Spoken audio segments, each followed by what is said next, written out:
We want to talk about the budget. It seems like a lot of people are interested in talking about that budget. We're going to start with Councilman Davis and go back around the other way. The city budget has flipped upside down from a projected $1 million surplus to a deficit of up to 12, some people say $13 million. Barring the sudden appearance of, quote, a magic pot of gold, unquote, Councilman Gardner's words, describing how the council has relied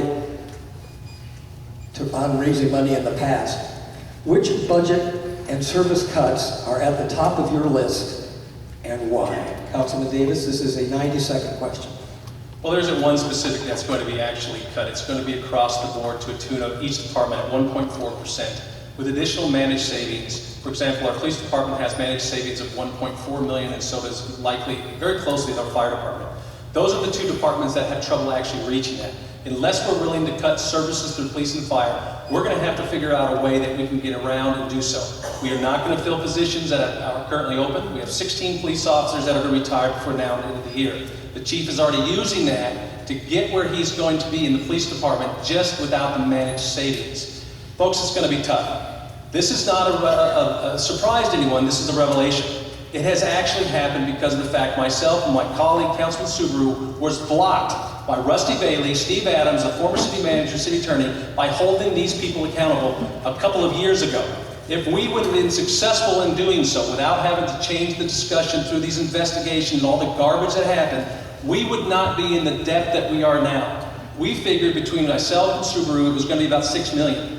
We were really shocked that it's going to be $21 million over a 2-year period of time. And it's getting larger as we continue with the investigation I have called for in all departments.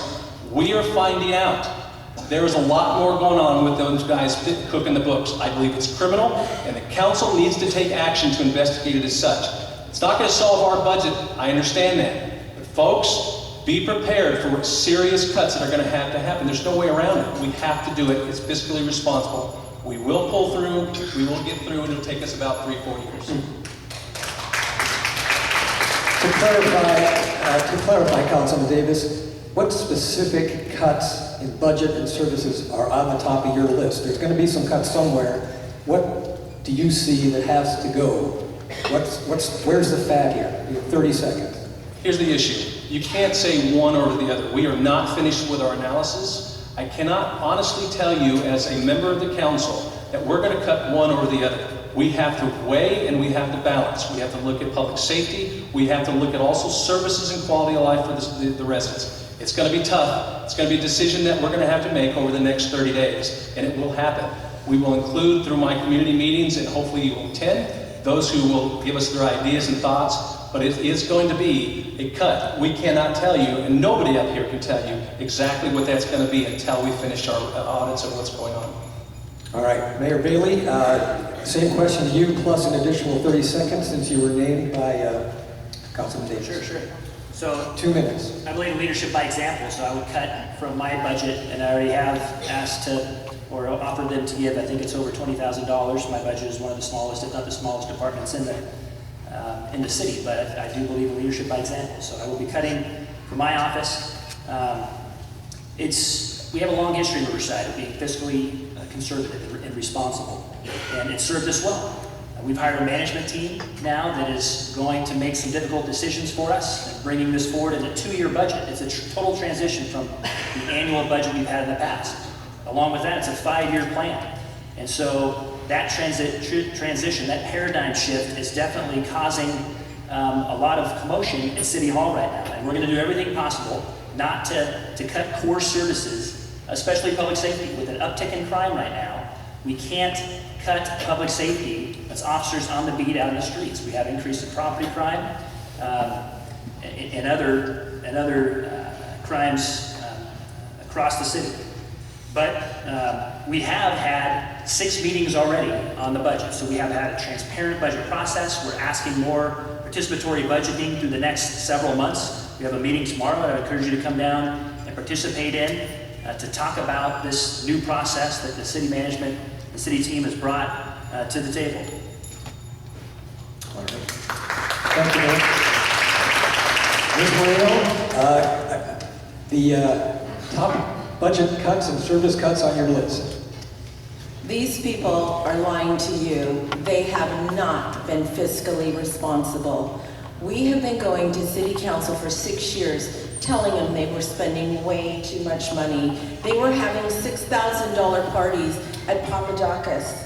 And I just want to tell you, in the last 6 months, they bought a $40 million building. They spent $600,000 on a boardroom, and they're talking about doing a $2 million chow alley. But they're going to cut us. They're going to cut our services. They will not cut theirs. And as a community, you need to pay attention to what is going on downtown. Thank you. Just to clarify, Ms. Mayoral, which cuts are at the top of your list, cuts in services? They're going to have to cut everything.